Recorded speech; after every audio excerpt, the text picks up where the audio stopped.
A paz do Senhor para todos, meus amados e queridos ouvintes da Palavra de Deus. Estamos mais uma vez nesta manhã que Deus tem nos dado graça e abençoado para mais esse dia.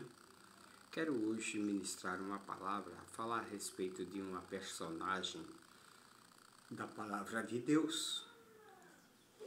E diante disso, um tema: a salvação só é pela fé e obediência. Ou se obedece, crê pela fé e obedece para receber as bênçãos divinas. Quero pegar aqui no segundo livro dos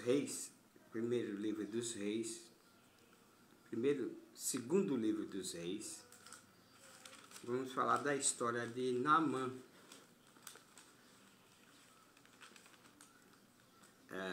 Capítulo de número 5 diz que Naamã era chefe do exército do rei da Síria. Era um homem diante do seu senhor, um homem muito de respeito, porque o Senhor tinha dado o livramento sobre todos. O Senhor tinha dado um livramento aos sírios. E era esse varão, homem, valente, mas porém leproso. A Bíblia aí registra que era um homem valente, mas porém leproso. Observe bem. E saíram as tropas da Síria e da terra de Israel e levaram preso uma menina, que ficou ao serviço da mulher de Naamã. E disse esta a sua senhora: Oxalá que o meu senhor estivesse diante do profeta que está em Samaria, e ele restauraria a sua lepra.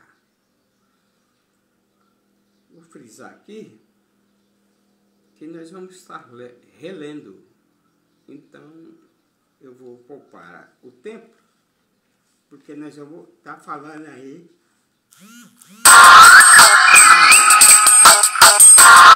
Então observe bem, a palavra de Deus. Deixa eu tirar aqui esse volume aqui. A palavra de Deus, ela vai sempre nos falar e orientar o homem que o prazer de Deus é restaurar o homem desde a queda de Adão até os dias de hoje. Deus, por intermédio da pessoa de Jesus Cristo, Ele quer restaurar o homem. O homem pode ser famoso, o homem pode prosperar nos seus negócios, o homem pode ter honra em todo o território nacional ou internacional. Ele pode ser uma pessoa da área social muito importante, um político, uma autoridade. Ele pode ser até um pobre ou bastardo.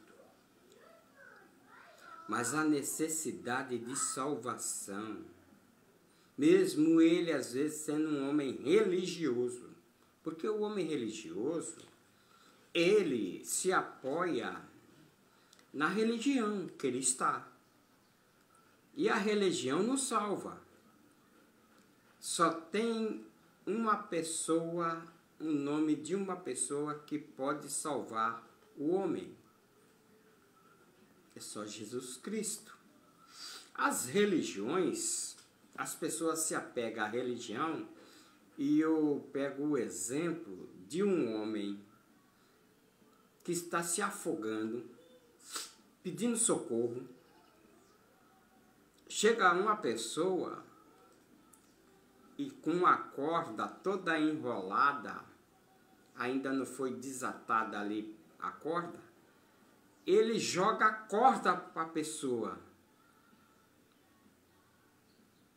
Mas ele não fica segurando na ponta para puxar a pessoa. Entenda bem, assim são as religiões. Elas podem até ensinar determinados padrões de vida para a conduta do cidadão. Mas, enfim, não salva. Aqui a necessidade de Naamã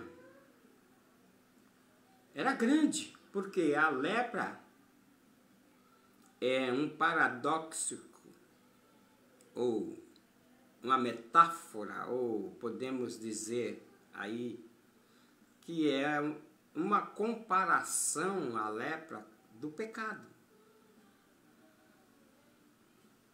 Então Naamã, quem era Naamã? Era um comandante do exército da Síria. Era chefe do rei, era um homem de grande valor, mas como está escrito a palavra, era leproso. O que acontecia com o leproso? O leproso ele tinha que ficar em uma cidade onde só tinha leproso, não podia estar vivendo diante da sociedade. Estava sujeito ao isolamento e morrer no isolamento. Seu corpo cheio de chagas, e nenhum médico da Síria poderia curá-lo.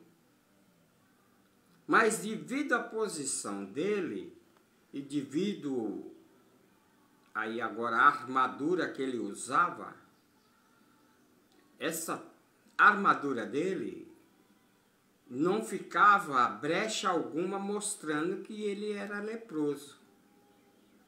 Mas eu fico pensando, imagine no calor, aquela sarna coçando, minando água, como que não deveria ser? Eu tive uma, quando criança, eu ficava amarrado às mãos, os pés.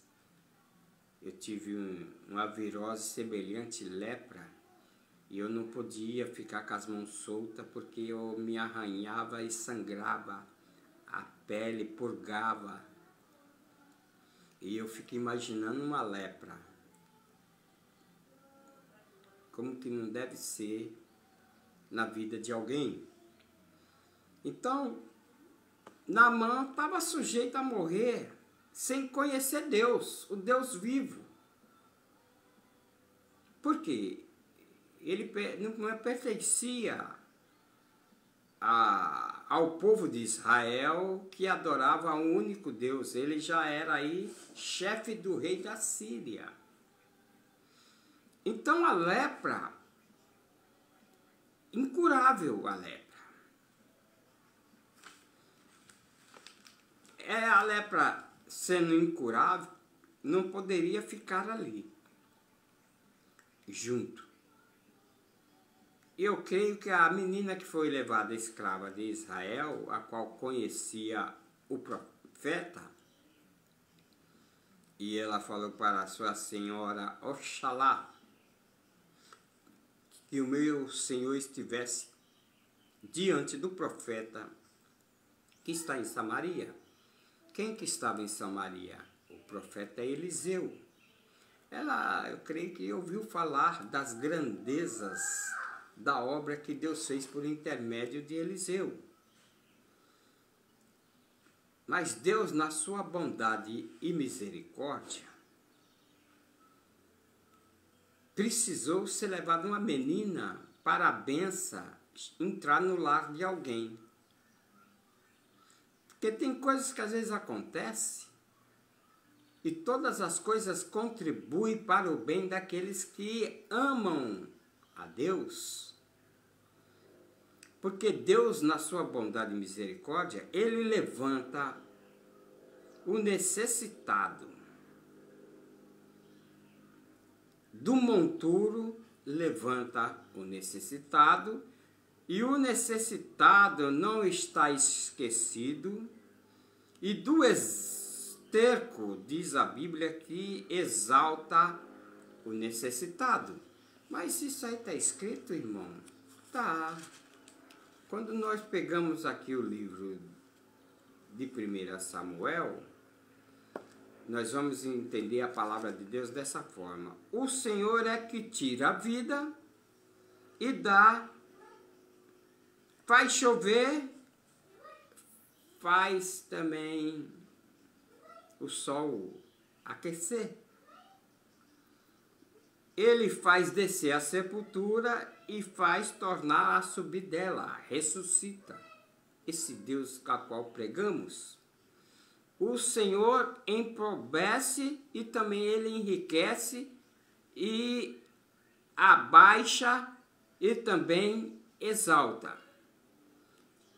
Aí diz o texto, versículo de número 8, que diz que levanta o pobre do pó, desde o esterco, exalta o necessitado para fazer assentar entre os príncipes e para fazer herdar o trono de glória. Porque do Senhor são os alicerces da terra e o assentou sobre eles o mundo. Quando nós olhamos também a palavra de Deus em Salmos, nós vamos entender a mesma coisa aqui que falamos. Que esse Deus, aqui no capítulo 9, ele diz assim: os ímpios serão lançados no inferno, e todas as gentes que esquecem de Deus, porque o necessitado não será esquecido para sempre, e nem expectação dos pobres se homologará perpetuamente. Então, Deus jamais esquece o carente, o necessitado. Quando nós olhamos também aí no capítulo 11, diz o seguinte: no capítulo 11, diz assim: na verdade, que já os fundamentos se transtornaram, que pode fazer o justo, já que os fundamentos se transtornaram, o que pode fazer o justo? O Senhor está no santo templo, o trono do Senhor está nos céus, e os seus olhos estão atentos às suas pálpebras, e provam os filhos dos homens. O Senhor prova o justo, mas a sua alma aborrece o ímpio e o que ama a violência. Então, as pessoas que vivem hoje, na maneira que estão vivendo, debaixo de agressão, violência, de homicídio, essas pessoas, segundo a Bíblia, se não entrar pela fé e obediência da palavra de Deus, jamais verão a Deus. Escute bem, mas a vida de Naamã, as boas novas sempre bate às portas de quem está perdido, de quem está doente, de quem está no erro, no pecado. A boas novas de salvação, ela chega na hora certa para a pessoa. Depois ela não vai dizer que não ouviu falar de salvação. Deus jamais vai deixar que alguém pereça sem ter o conhecimento pleno do Salvador. Então as boas novas sempre bate as portas, como aqui bateu na porta de Naamã. A menina foi levada à escrava e ali ela viu, ouviu, daqui não narra a Bíblia, não narra se ela ouviu ou se viu Naamã leproso, mas podemos entender das formas melhores que ela ficou sabendo e falou para sua senhora. Então, mesmo no cativeiro, essa menina estava em cativeiro, estava cativa. Mas a mensagem foi anunciada.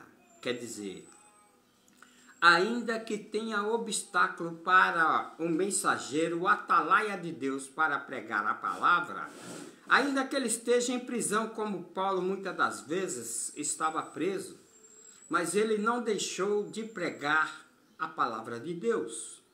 Essa menina poderia estar ali angustiada, triste, cabisbaixa, sem esperança, e não querendo mais nem falar do Deus vivo, do Deus poderoso, e nem lembrar aqueles que são instrumento da parte de Deus. Ela poderia, porque estava cativa, mas não.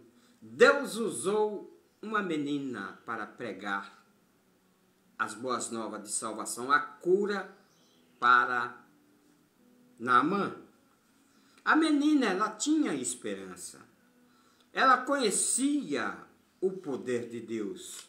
Quando nós observamos no livro de Salmos, aí nós vamos ver o seguinte, Salmo 62 vai falar assim para nós.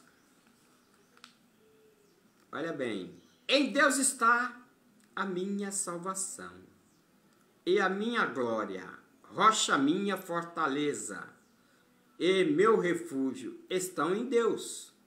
Confia nele, povo, em todos os tempos, derrama perante ele o vosso coração. Deus é o nosso refúgio. Aí diz assim, não confies na opressão, nem vos desfaleçam na rapina. Se as vossas riquezas aumentam, não ponha nelas o coração. Que as pessoas, elas agem dessa forma, batalha dessa forma, e pensando que está em um caminho correto. Mas a Bíblia diz que há caminhos para o homem que parece ser perfeito, mas é caminhos de morte. A Bíblia também relata que um abismo chama outro abismo. Mas essa menina, ela tinha também confiança. O rei pensou que era pretexto até dessa menina, porque os sírios contra Israel. E ele imaginou, essa menina tá com gracinha de querer me enviar para esse homem de Deus aí que está em Samaria, é pretexto talvez alguma traição aí, né? Ele pensou, a Bíblia não fala, mas dá para entender, né? Pela confiança que a menina tinha, mas quando ela ministra a palavra de poder, de cura, através do profeta, então ele, devido esse período de guerra que estava entre a Síria e o povo judeu, ele pode ter achado alguma coisa, mas a maneira que ela transmitiu a palavra de fé, o rei não tinha. O próprio comandante do rei da Síria, ele não tinha. Mas a palavra de Deus fala em Romanos, Paulo escrevendo na carta aos Romanos, ele vai dizer assim, olha, que de sorte que a fé, ela vem pelo ouvir. E ouvir a palavra de Deus. Mas nem todos obedecem ao Evangelho. Pois Isaías diz, quem creu na pregação, muitos ouvem a pregação, a palavra da fé, mas acaba não dando crédito. Mas a menina, ela transmitiu uma palavra de fé, de confiança. A menina deu a mensagem correta. Ah, se o meu Senhor estivesse diante do profeta que está em Samaria. Ela foi mal interpretada. Naamã foi enviado ao rei e não ao homem de Deus. Naamã aí, ele deveria ter ido direto ao homem de Deus, mas não. Ele foi com gracinha diante do rei. E o rei não soluciona. O rei de Israel não tinha poder, não estava com a autoridade de Deus como o profeta Eliseu, para assim o curá-lo da lepra. Diz assim a palavra no verso 5, então disse o rei da Síria, vai, anda, e enviarei a carta ao rei de Israel.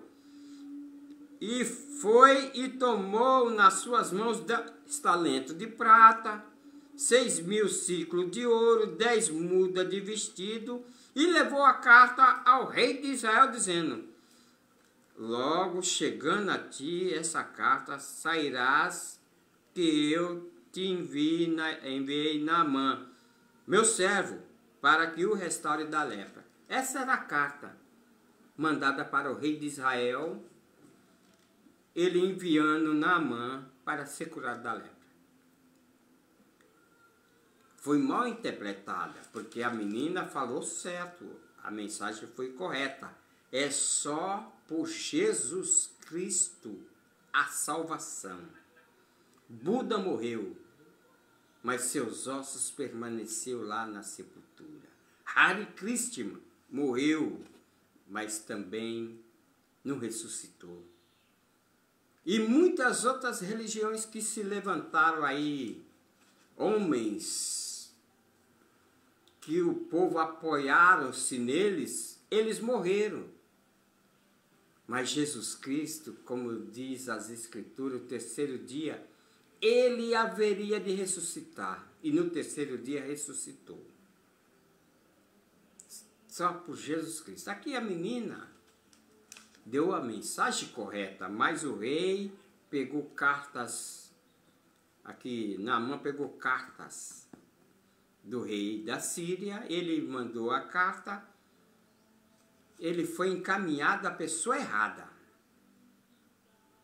Procurou o rei de Israel, procurou levar ouro, prata, veste. É igual muitos fazem, parece estar comprando a obra, os dons de Deus, e não é por aí.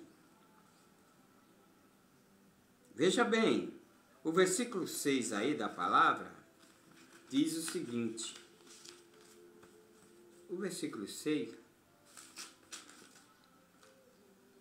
ele levou carta, enviou e a mão meu servo para que o restaure. Veja bem, nessas condições aí,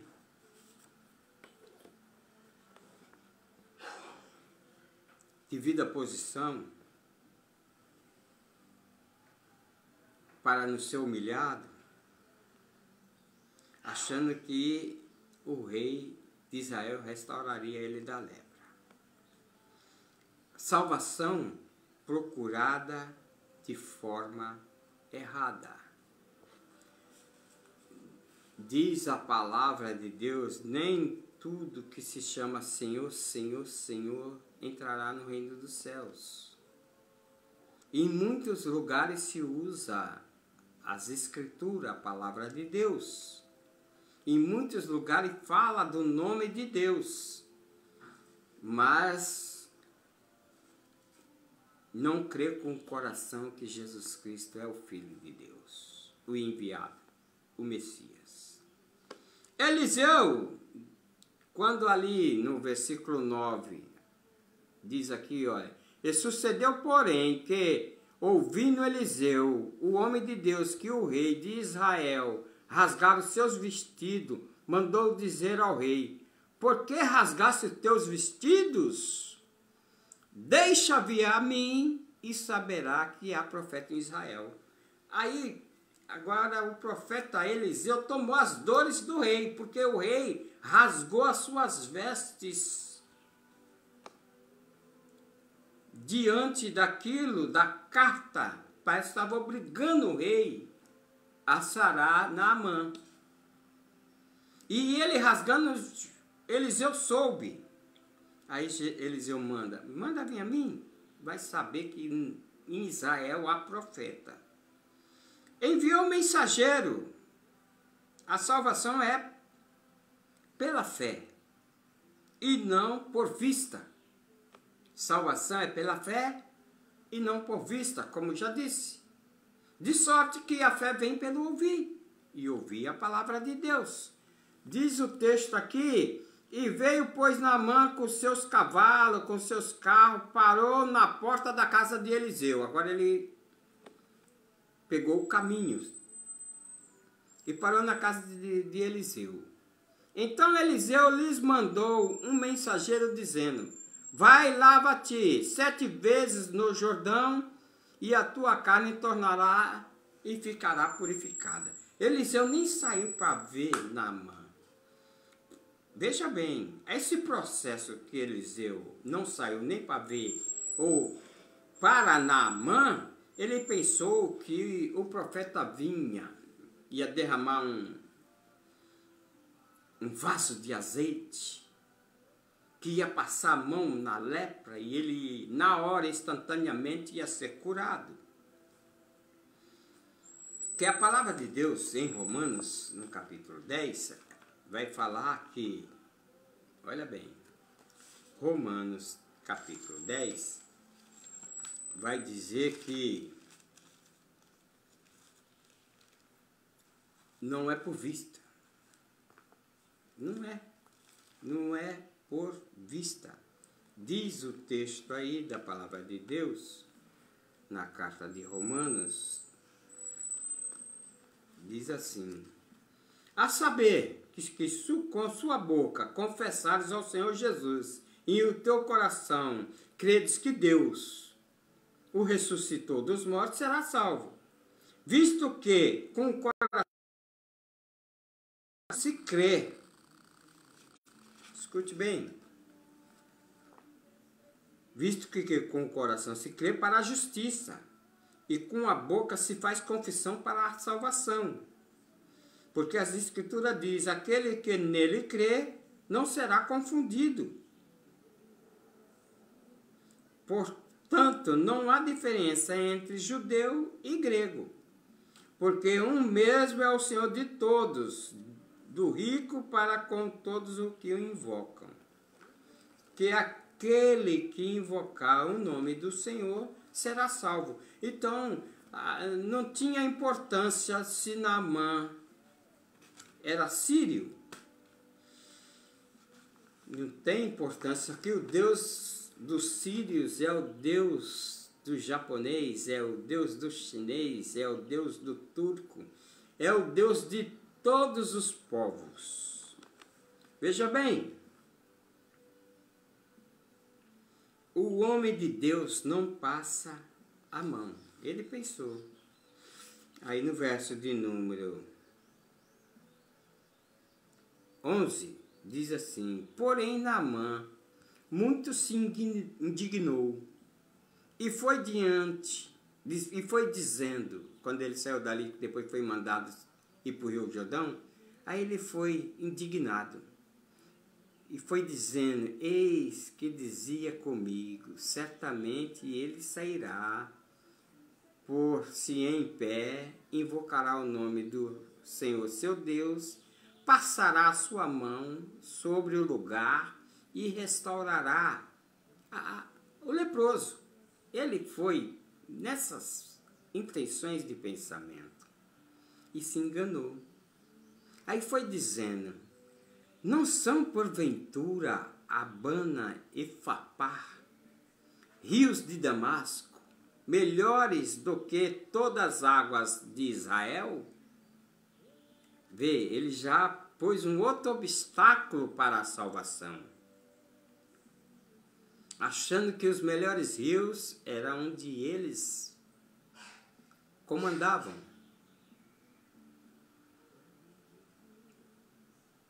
Mas olha bem, e voltou-se e foi com indignação. Então chegaram-se ele e os servos e lhe falaram e disseram: meu pai, se o profeta te dissera alguma grande coisa, porventura não farias? Quanto mais dizendo ele: lava-te e ficará purificado, o que vale é a palavra. A palavra do profeta tem poder. Assim como Jesus Cristo veio o centurião diante de Jesus Cristo, trazendo um problema. E aí, diante disso, quando ele clama a Jesus e Jesus vai para solucionar, ele diz assim: mestre, diga somente uma palavra e o meu criado sarará. Diga somente uma palavra. Então a palavra de Deus tem poder. Jesus falou assim para os seus discípulos: vós já estão limpos pela palavra que vos tenho pregado. O profeta Eliseu mandou mergulhar no Rio Jordão. Ele achou que os rios ali de Damasco eram melhores. Naamã mergulhou no rio Abana, e Fapá. Rio limpo, rio raso, que representa esses rios que ele achou que era melhor do que os de Israel, chama-se os rios de religiões, de doutrinas falsas, doutrina de homens, doutrinas de demônio, doutrinas de egoísmo, de materialismo, que não tem na sã doutrina, nas escrituras sagradas, impõe fardo pesado para as pessoas, a qual eles mesmos nem o dedo podem colocar. Mas esses rios que às vezes as pessoas acham que é o certo, é nesses que eles querem estar. Tem muitas pessoas que querem estar, não, eu sou de tal denominação, é lá que acerta. Não, é lá que é a salvação. A salvação é em Cristo. É pela graça. Ele que nos amou e não foi nós. Ele nos chamou e nós obedecemos o seu chamado. Mas as pessoas estão crendo aí que é a religião que vai trazer a salvação para elas. O Rio Jordão é um tipo da figura de morte. É um rio de profundeza em determinados locais e teve épocas que o rio ficava raso, mas a maioria das vezes o Rio Jordão, para Josué passar aí nesse Rio Jordão com a arca, quando os homens que carregavam a arca puseram a planta do pé dentro d'água, olha, o rio, diz a palavra de Deus, um milagre aconteceu. E Josué pôde passar ali com a arca. Quando nós olhamos aí no capítulo 3 de Josué, narra assim a palavra de Deus. Veja bem, porque há de acontecer assim, que a plantas dos pés do sacerdote que levam a arca do Senhor, o Senhor e toda a terra, repousem nas águas do Jordão, e se separarão as águas do Jordão e as águas que de cima descem pararão em um montão. E aconteceu que, partindo o povo das suas tendas para passar o Jordão, levaram os sacerdotes e a arca do concerto diante do povo. E quando que levaram a arca, chegaram até o Jordão, e os pés dos sacerdotes que levavam a arca se molharam na borda das águas, porque o rio Jordão transbordava sobre todas as ribanceiras e todos os dias da cega. E sucedeu, depois que, acabando todo o povo de passar o Jordão, falou o Senhor a Josué: toma o povo 12 homens, e cada tribo um homem. Aí ali, agora Deus manda de cada tribo dos homens pegar uma pedra e fazer um altar. Alguns falam que não foi milagre.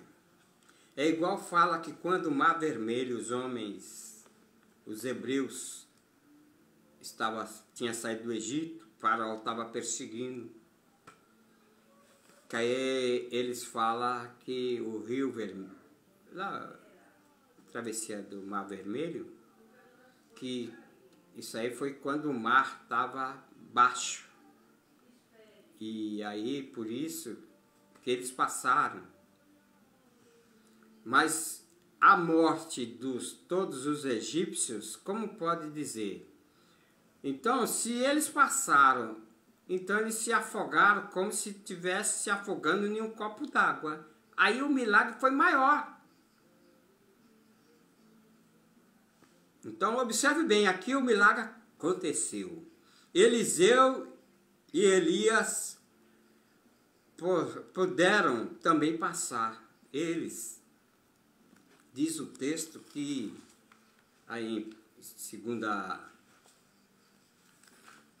aqui né, em Reis, segunda Reis, sucedeu, pois, que havendo eles passado, Elias disse a Eliseu: pede-me o que queres que te faça, antes que seja tomado de ti. Disse: peço-te que haja porção dobrada do teu espírito. Eles tinham acabado de passar o rio Jordão. Eles passaram. E Eliseu, quando voltou, o mesmo milagre aconteceu. Ele estendeu a capa e as águas obedeceram. O Jordão significa, também podemos fazer uma analogia, é a figura de Jesus Cristo. A água, o sangue que purifica. A profundeza, fala-se da cruz de Cristo. A profundeza do rio fala da cruz de Cristo, que ele teve, e depois dali ele desceu a mais baixo e ali resgatou as almas que estavam ali nas profundezas. Quando olhamos o livro de Miqueias e olhamos a palavra de Deus, que diz assim,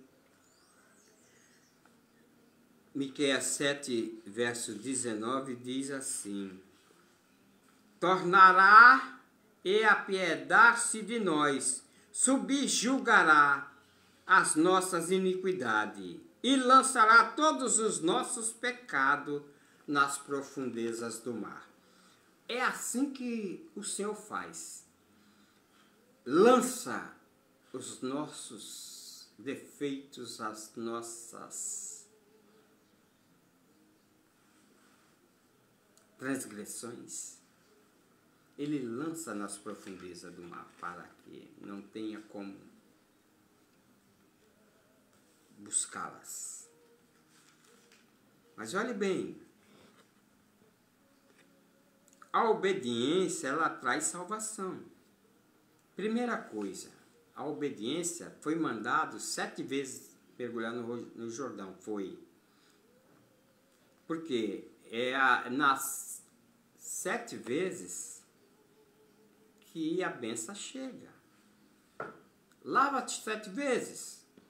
Quem mergulha em Cristo Jesus, quer dizer, Quem se entrega totalmente é igual o mergulho. Mergulha na profundidade de Jesus Cristo. Como disse o salmista Davi, entrega o teu caminho ao Senhor, confia nele. E ele tudo fará.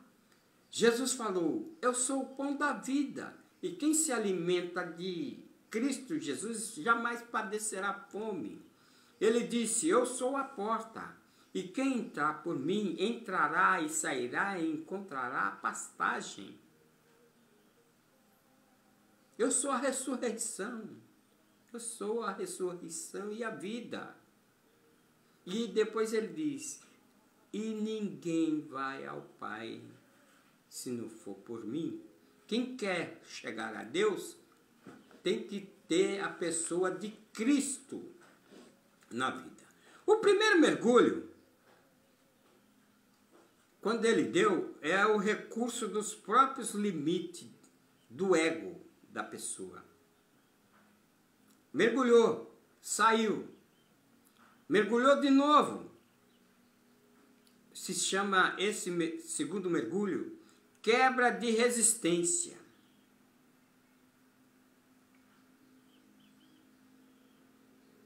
E o terceiro mergulho, não devia procurar atalho. O quarto mergulho, reconhecimento da palavra do homem de Deus. Quando ele mergulha no quinto,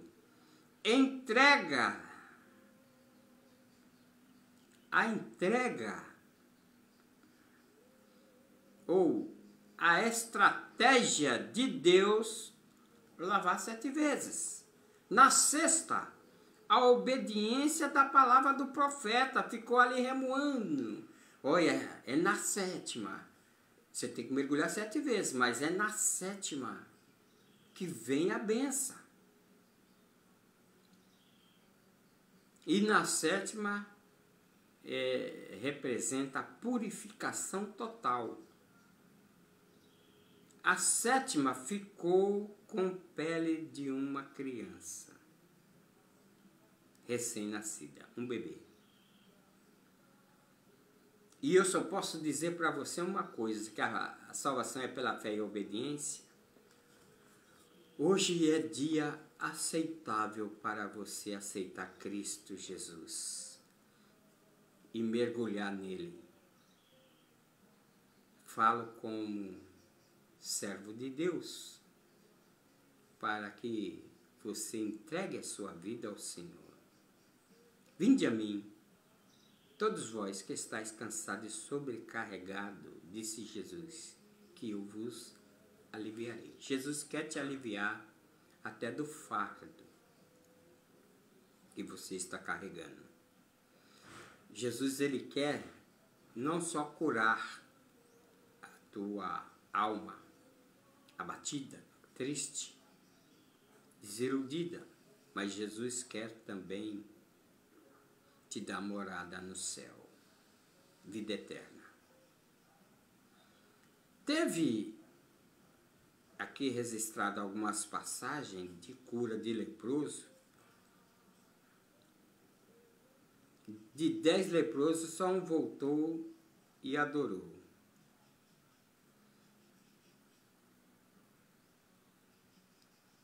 Contando a benção.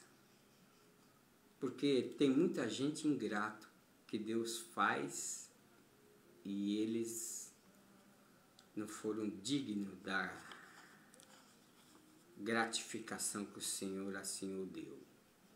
Mas Ele te aguarda, Ele te espera. Ele quer mudar a tua vida. O Salvador Jesus. Deus os abençoe em Cristo Jesus.